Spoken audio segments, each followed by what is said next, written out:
UP के फतेहपुर जिले में आए कैबिनेट मंत्री राकेश सचान ने आज जनपद के चर्चित ट्रिपल मर्डर कांड के बाद परिजनों से मिलकर हर संभव मदद का आश्वासन दिया। वहीं उन्होंने कहा कि कोई भी दोषी बचने नहीं पाएगा। जिस तरह से 5 लाख देकर 20 लाख वसूलना, ऐसे लोगों को बख्शा नहीं जाएगा। जिस तरह से एक परिवार के 3 लोगों ने सूदखोरों से परेशान होकर आत्महत्या की, बहुत ही निंदनीय है। योगी सरकार में चाहे जो भी कानून सबके लिए एक है। वहीं उन्होंने मृतक की बेटी को बीएड के बाद उन्हें कस्तूरबा गांधी विद्यालय में समायोजित माध्यम से लाभ दिया जाएगा। गैस की कालाबाजारी को लेकर के कहा कि गैस की किल्लत नहीं है, पर्याप्त मात्रा पर गैस है, लेकिन कुछ लोग जमाखोरी करने में लगे हैं, उन्हें बख्शा नहीं जाएगा। हमने डीएम से कहा कि वो प्रस्ताव बना के भेजेंगे, तो मुख्यमंत्री से बात करके विवेकाधीन को उससे भी कुछ मदद कराने का प्रयास करेंगे। मंत्री जी, एलपीजी गैस की अगर बात करें, घरेलू सिलेंडरों की लंबी लाइनें लग रही हैं। आखिर अगर कमी नहीं है तो लाइन क्यों लग रही है, लोगों को क्यों नहीं आपूर्ति मिल पा रही है? क्या जमाखोरी हो रही है? मानते हैं? देखिए, आपके माध्यम से मैं जनता से भी अनुरोध करूंगा कि इस समय खाड़ी देशों का युद्ध चल रहा है। अंतर्राष्ट्रीय स्तर पर ईंधन की प्रॉब्लम है, आवाजाही जिस तरह से बंद है, फिर भी भारत सरकार पूरी तरह से लगी हुई है और जितनी कमी दिखाई जा रही है उतनी कमी नहीं है। और हमारे लोगों को भी ये सोचना चाहिए, हर घर में ये सोचा जा रहा है कि एक रखा एक हम और ले लें, 2 रखें तो 2 हम और रख लें। तो ये प्रवृत्ति नहीं हो, जहाँ एकदम ख़त्म है वहाँ मिल जाए लोगों को। और ऐसा नहीं, धीरे धीरे स्थिति सामान्य होगी और जमाखोरी करने वाले लोगों को बख्शा भी नहीं जाएगा। प्रदेश स्तर पर भी सरकार भी समीक्षा कर रही है, जिले स्तर पर भी जिलाधिकारी के नेतृत्व में भी टीमें बनाई गई हैं और जिलाधिकारी से भी चर्चा हुई है कि कहीं पर कोई अगर जमाखोरी कर रहा है और आप लोग भी कहीं कोई सूचना देंगे तो उन लोगों के खिलाफ सख्त कार्रवाई की जाएगी। विपक्ष को क्या संदेश देना चाहते हैं? अब देखिए, विपक्ष तो विपक्ष है। यहाँ से लेकर लोकसभा तक एक मुद्दा चल रहा है और सदन भी नहीं चलने दे रहे।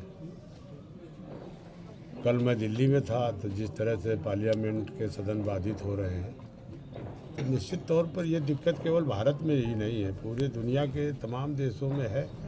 क्योंकि जो वर्ल्ड वार चल रहा है, खाड़ी मुल्क में इस तरह की घटना हुई है, तो उससे धीरे धीरे स्थितियाँ सामान्य होगी। भारत सरकार के जो हमारे पेट्रोलियम मिनिस्टर हैं, उन्होंने भी अन्य देशों से भी वार्ता की है, चर्चा भी की है।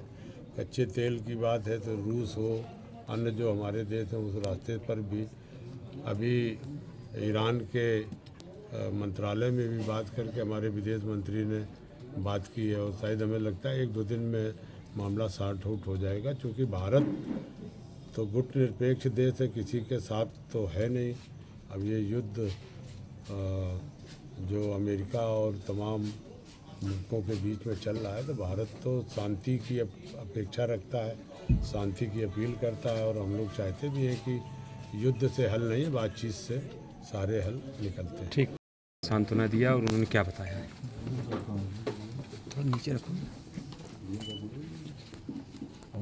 देखिए, बड़ी दुखद घटना है। एक परिवार के एक माँ और बेटा और चाचा, 3 लोगों ने पीड़ित होकर के ये कदम उठाया और मरने के पहले उन्होंने सुसाइड नोट भी लिखा है जो पुलिस के पास है। उस सुसाइड नोट में जिन जिन लोगों के नाम उन्होंने दर्शाए हैं उनके खिलाफ पुलिस ने मुकदमा दर्ज करके सख्त कार्रवाई की भी है। उसमें गिरफ्तारी भी हो गई है। जो 1-आध लोग बचे उनके खिलाफ भी पुलिस लगी और जल्द ही उनको गिरफ्तार करेगी। योगी सरकार में कानून सबके लिए बराबर है और जिस तरह से ये घटना हुई है ये बड़ी दुखद है। और इसमें ब्याज को लेकर के जो सामने आई है मुद्दे कि थोड़े बहुत पैसे ले करके 5 लाख का 20 लाख तक ब्याज लेना, परिवार को उत्पीड़ित कर देना, दहशत भर देना और इतनी दहशत भर देना कि उनको दूसरा कोई विकल्प मौत के अलावा नहीं दिखा।